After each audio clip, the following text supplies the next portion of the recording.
একটা সুন্দর দৃষ্টান্ত হচ্ছে আবু লাহাবের ইতিহাস।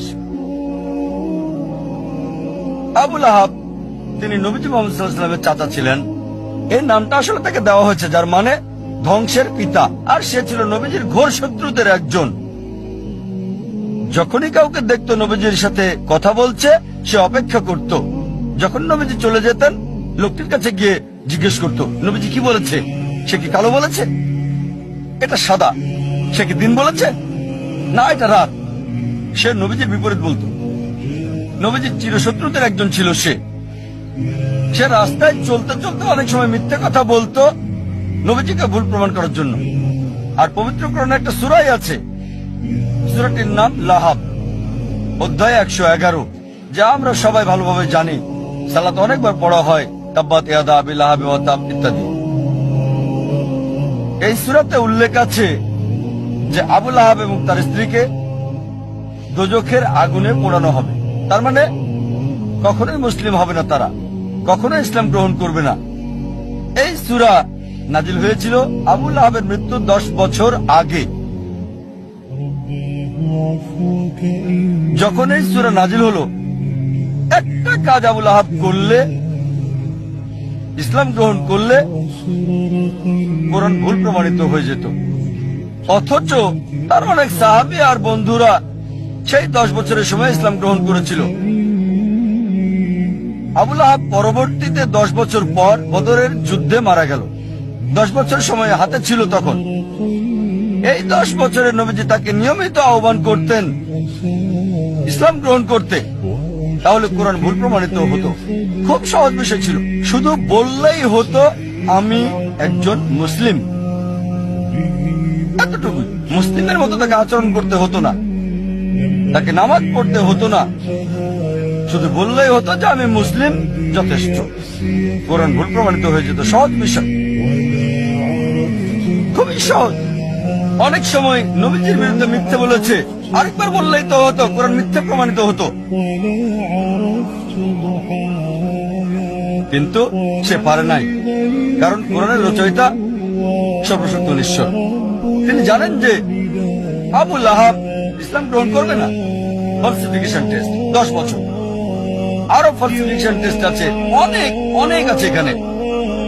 এটা উল্লেখ আছে সূরা বাকারা অধ্যায় 2 আয়াত 94 ও 95। ইহুদিদের একটি দল ছিল যারা মুসলিমদের সাথে তর্ক করেছিল আর বলেছিল যে আখিরাতের ঘর আল্লাহর সাথে শুধুমাত্র আমাদের। তাই আল্লাহ বলছেন সূরা বাকারা অধ্যায় 2 আয়াত 94 ও 95, যদি তারা বলে যে আখিরাতের ঘর আল্লাহর সাথে শুধু তাদের জন্য, তাদেরকে বলো মৃত্যু কামনা করতে। যদি তোমরা বলো নিশ্চিতভাবে আখিরাতের ঘর তোমাদের, আখিরাত তোমাদের, তাহলে মৃত্যু কামনা করো। এই আয়াত আরো বলছে তারা কখনোই মৃত্যু কামনা করবে না, কখনোই না। একটা মাত্র কাজ ইহুদিদের করতে হতো, কোরআনকে ভুল প্রমাণ করার জন্য বলতে হতো আমি মরতে চাই। সহজ ছিল, মরার দরকার ছিল না। এমন না যে আত্মহত্যা করতে হবে, নিজেরা নিজেদের স্তব্ধ করবে। একটা বিষয় বললেই হতো আমি মরতে চাই। সহজ ছিল। কোরআনকে ভুল প্রমাণ করতে বলতে হতো আমি মরতে চাই। 3টি শব্দ কোরআন ভুল প্রমাণিত হয়ে যেত।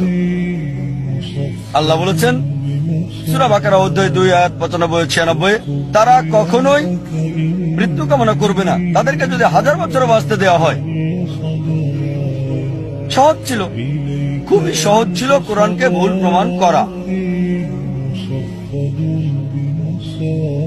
এই দুটো ফলসিফিকেশন টেস্ট হলো অতীতের ফলসিফিকেশন টেস্ট। আমাকে বলতে পারেন ভাই জাকির, এখন কোরআনকে ভুল প্রমাণ করতে চাই, এখন কিভাবে করব?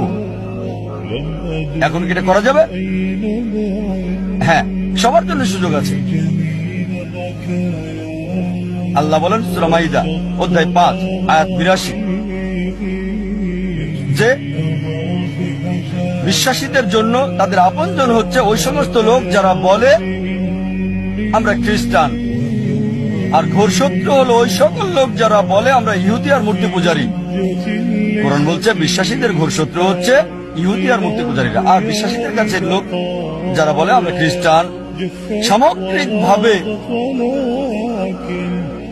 কোরআন সামগ্রিকভাবে কথা বলছে। অনেক ইহুদি আছে যারা ইসলাম গ্রহণ করেছে, হয়তো অল্প কিছু ইহুদি যারা খ্রিস্টানের চেয়ে ভালো, তবে সামগ্রিকভাবে কোরআন বলছে ইহুদিরা হচ্ছে মুসলিমদের শত্রু সামগ্রিকভাবে, আর খ্রিস্টানরা কাছাকাছি। একমাত্র বিষয়, কোরআনকে ভুল প্রমাণ করার জন্য পৃথিবীর সব ইহুদিরা একত্রিত হয়ে যদি বলতে পারে, ঠিক আছে চলো আমরা মুসলিমদের প্রতি ভালো হয়ে যাই কয়েক বছরের জন্য, খ্রিস্টানদের চেয়ে ভালো হবে, কোরআন ভুল প্রমাণিত হবে, খুব সহজ। পৃথিবীর সব ইহুদিরা একত্রিত হয়ে যাক 3-4 বছরের জন্য, আর মুসলিমদের বন্ধু হয়ে যাক, তাহলে বলতে পারবে কোরআনের এই আয়াত সূরা মাইদা অধ্যায় 5 আয়াত 82 ভুল। তারা এটা করবে না, এটা করতে পারবে না কখনোই। সহজ। আরো ফালসিফিকেশন টেস্ট রয়েছে। হয়তো বলবেন যে আমি ইহুদি না, তাহলে কিভাবে প্রমাণ করব যে কোরআন ভুল? আল্লাহ এই সুযোগ সবাইকে দিচ্ছেন।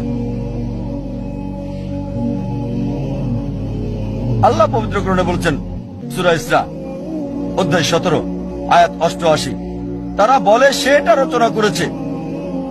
চেষ্টা করো আরেকটা কোরআন তৈরি করো। তুমি মনে করো মানুষ রচনা করেছে? এর মধ্যে একটা কোরআন রচনা করো। চ্যালেঞ্জ দেওয়া হয়েছে সূরা তুর অধ্যায় 52 আয়াত 34-এ। আল্লাহ তাআলা চ্যালেঞ্জ করেছেন যে এর মধ্যে একটা কোরআন রচনা করো।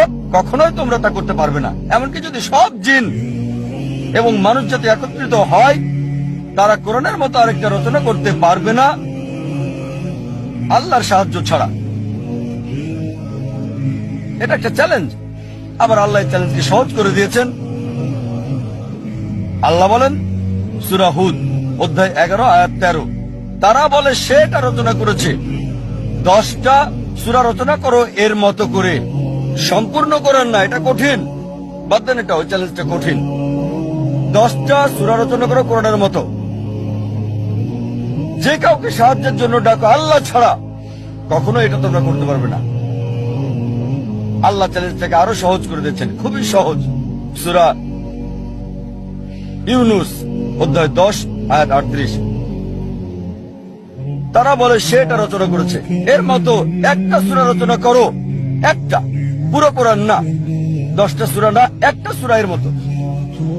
সাহায্যের জন্য ডাকো তোমরা যাকে পছন্দ করো আল্লাহ ছাড়া, আর তোমরা তা পারবে না, কখনোই না, কখনোই পারবে না।